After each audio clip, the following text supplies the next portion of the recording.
एक बहुत पुरानी कहावत है, अगर आप झूठ पर विश्वास करते हैं तो आपको सही पर विश्वास करना पड़ेगा।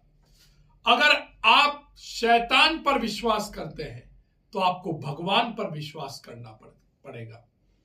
हम वह सनातनी हैं जो पत्थर में भगवान को जीवंत उतार देते हैं। हम वह सनातनी हैं जो श्रद्धा से साक्षात ईश्वर के दर्शन करते हैं। आज जब अरावली का यह मुद्दा पूरे देश में छाया हुआ है, तब ईश्वर की वो शक्ति, ईश्वर का वो स्वरूप हमें अरावली की इन पहाड़ियों में साक्षात देखने को मिल रहा है।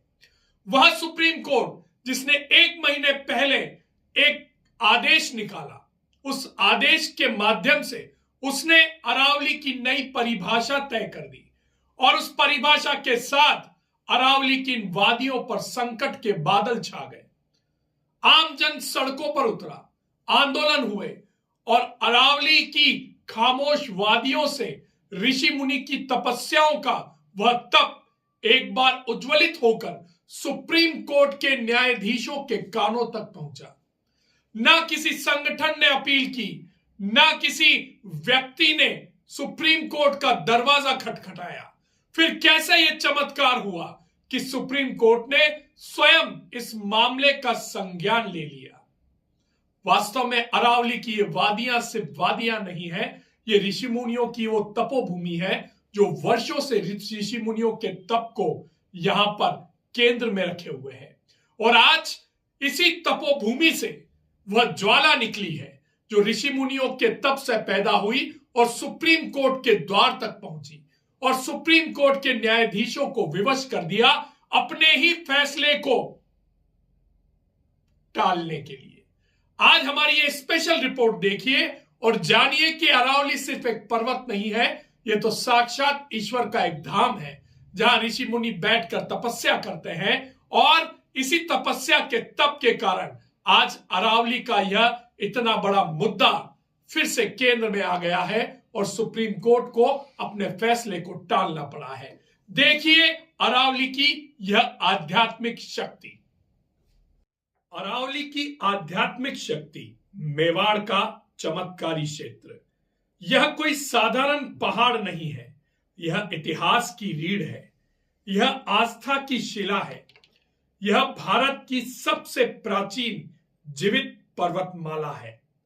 यह अरावली है जहां हर चट्टान मौन तपस्या की साक्षी है, जहां हवाएं आज भी मंत्रों की गूंज अपने साथ बहाए चलती है और जहां प्रकृति स्वयं एक साधक की तरह ध्यानस्थ खड़ी है। अरावली सिर्फ पत्थरों का ढेर नहीं, यह ऋषियों की तपोभूमि है। यही वह भूमि है जहां महर्षि वशिष्ठ ने राजधर्म की मर्यादा सिखाई, जहां महर्षि गौतम ने प्रकृति और मानव को संतुलन का ज्ञान दिया और जहां अवधूत परंपरा के प्रतीक दत्तात्रेय ने वैराग्य और विवेक का संदेश दिया। यह वही अरावली है जहां तप केवल साधना नहीं था, बल्कि धरती को पवित्र करने का माध्यम था। समय बदला, राज्य बदले, पर अरावली की चेतना नहीं बदली। इसी अरावली की गोद में मेवाड़ की आत्मा ने आकार लिया। जब संकट के समय महाराणा उदय सिंह ने चित्तौड़ छोड़ा तो उन्होंने केवल राजधानी नहीं बदली, उन्होंने अरावली को अपना रक्षक और मेवाड़ को उसकी संतान बना लिया। अरावली की छाया में उदयपुर बसाया गया, झीलों का शहर, संस्कृति का तीर्थ और स्वाभिमान की राजधानी। मेवाड़ के शासक स्वयं को राजा नहीं कहते थे, वे स्वयं को एकलिंजी मंदिर का दीवान मानते थे। यह कोई राजनीतिक परंपरा नहीं थी, यह अरावली की आध्यात्मिक शक्ति को स्वीकार करने का प्रण था। इसी अरावली में संतों ने भ्रमण किया, आचार्यों ने साधना की और ज्ञान की परंपराएं फली फूली। माउंट आबू जहां जैन साधना ने शिखर छुआ, जहां देलवाड़ा जैन मंदिर ने अरावली को अमर बना दिया। और आज जब आधुनिक समय में अरावली को तोड़ने, काटने और कुचलने की कोशिश हुई, तब एक अद्भुत दृश्य सामने आया। सुप्रीम कोर्ट ने बिना किसी याचिका के, बिना किसी आवेदन के स्वतः संज्ञान लेते हुए अपने ही पुराने आदेश पर रोक लगा दी। सोचिए, जब किसी ने आवाज नहीं दी तब भी न्यायालय ने अरावली की पुकार सुन ली। क्या यह केवल कानूनी प्रक्रिया है या फिर यह उस पुण्य भूमि की चेतना है जिसने सदियों से इस देश को जल, जीवन और संस्कार दिए हैं? जिस धरती ने ऋषियों को जन्म दिया, जिस पर्वत ने राजाओं को शरण दी, जिस प्रकृति ने सभ्यता को सींचा, क्या वह स्वयं अपनी रक्षा नहीं कर सकती? शायद इसीलिए आज भी अरावली खड़ी है, मौन है पर शक्तिशाली है।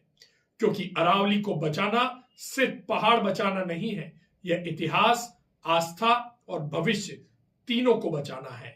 यह मेवाड़ की आत्मा है, यह भारत की चेतना है और यही अरावली का चमत्कारी। तो देखा आपने अरावली की इस चमत्कारी शक्ति को। वास्तव में हम सौभाग्यशाली हैं कि हम एक ऐसे क्षेत्र में रहते हैं जहां साक्षात प्रकृति में भगवान निवास करते हैं, जहां ऐसी आध्यात्मिक शक्ति हमें देखने को मिलती है कि जब प्रकृति पर संकट आता है तो वह शक्ति खुद खड़ा होकर अपने आप की रक्षा करती है, अपने आप की सुरक्षा करती है। और इसलिए पूरे विश्व में अगर सबसे अच्छा कोई क्षेत्र माना जाता है तो वो भारत देश है। अगर भारत में सबसे अच्छा कोई स्थान माना जाता है तो वो राजस्थान है। और अगर राजस्थान में सबसे खूबसूरत, सबसे आध्यात्मिक चेतना का कोई क्षेत्र माना जाता है तो वो मेवाड़ है। तो गर्व से कहिए कि हम मेवाड़ के वासी हैं, गर्व से कहिए कि हम अरावली के वो सपूत हैं कि जहां अरावली हमारी ही रक्षा नहीं करती बल्कि वो अपने आप को सुरक्षित करने में भी सक्षम है। जब आज सुप्रीम कोर्ट ने अपने ही फैसले पर रोक लगा दी है तो अरावली ने एक बार फिर साबित कर दिया है कि अरावली सिर्फ एक पर्वत नहीं है बल्कि वह ऋषि मुनियों की वह तपोभूमि है जो आज तक जीवित है और आज भी ऋषि मुनियों का तप वहां पर चेतन अवस्था में अरावली की रक्षा कर रहा है। तो अगर आपको हमारी ये रिपोर्ट पसंद आई है तो इसे ज्यादा से ज्यादा शेयर कीजिए, हमारे चैनल को लाइक कीजिए और सब्सक्राइब कीजिए।